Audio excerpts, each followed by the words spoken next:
Well, we just have received the Q2 GDP figures. The gross domestic product figures of India stand at 8.4% in Q2, that is July to September, versus 20.1% in Q1. The figures were just released.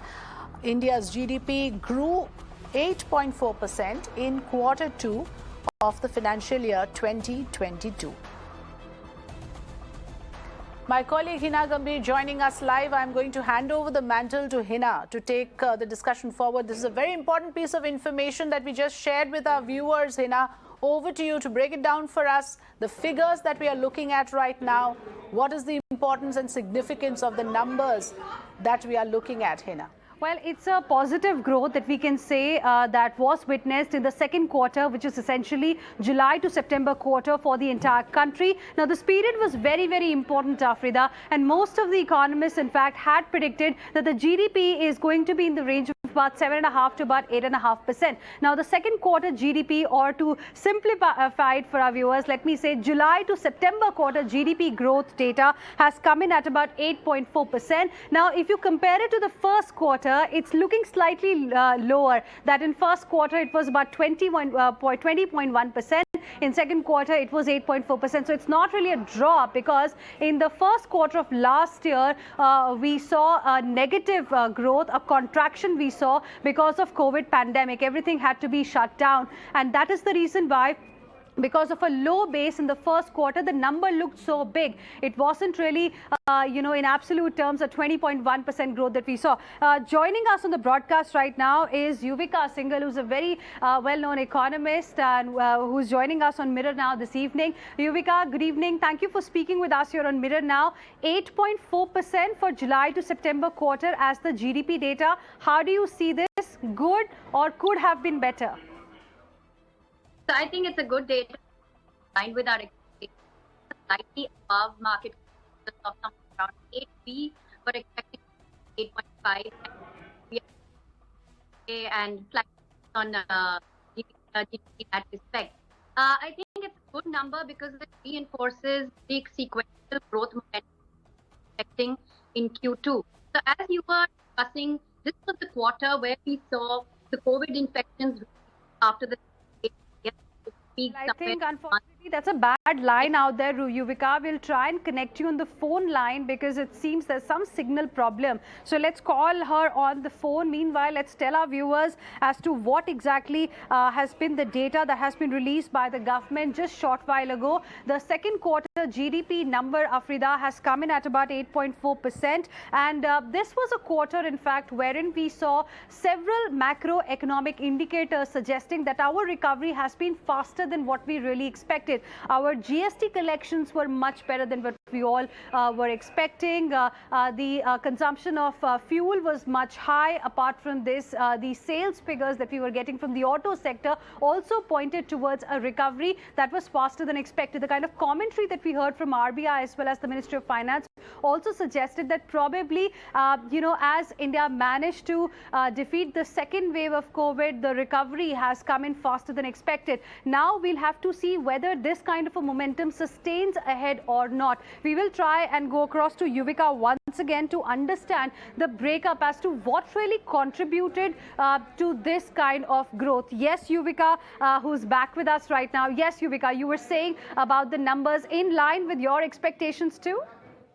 Yes, definitely. So they are in line with what we were expecting. We had put out a number of 8.5, which was slightly on the higher side of the market consensus. But we are happy that not just we are, very close to where we were thinking the number would be, but also because, sequentially we were expecting this quarter to show a significant ramp up. And that has what these numbers are validating. So if you would, and this is a background that you were also giving your viewers, that this was the quarter where we saw the COVID infections recede. We saw state, progressively ease restrictions that were imposed during, the months of April and May. And we also saw a swift pace of vaccinations during this quarter. And by the time we were, somewhere towards the end of this quarter in September, we saw two additional kickers coming in from growth perspective. One being the inventory. So we saw a lot of build-up in inventory ahead of the onset of the festive season.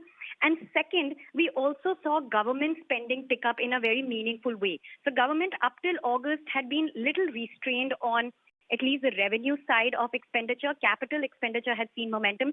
But September, we saw overall the government expenditure look really robust. And if you see the GDP numbers also, we find that on an annualized basis, there's significant amount of traction. In fact, a very strong double-digit growth that is getting reflected in the GDP data as well. If I remember the numbers correctly, somewhere close to about 17%. Right. That's essentially pointing out to the support that growth has received from the government side. In fact, also, Yuvika, I have the breakup as well now, and I want you to decode these numbers for our viewers. The July to September quarter, farm growth has been about 4.5% as compared to 3% same quarter last year. The manufacturing sector, in fact, has seen a positive growth this time, 5.5%, and it was minus 1.5% in the same quarter last year.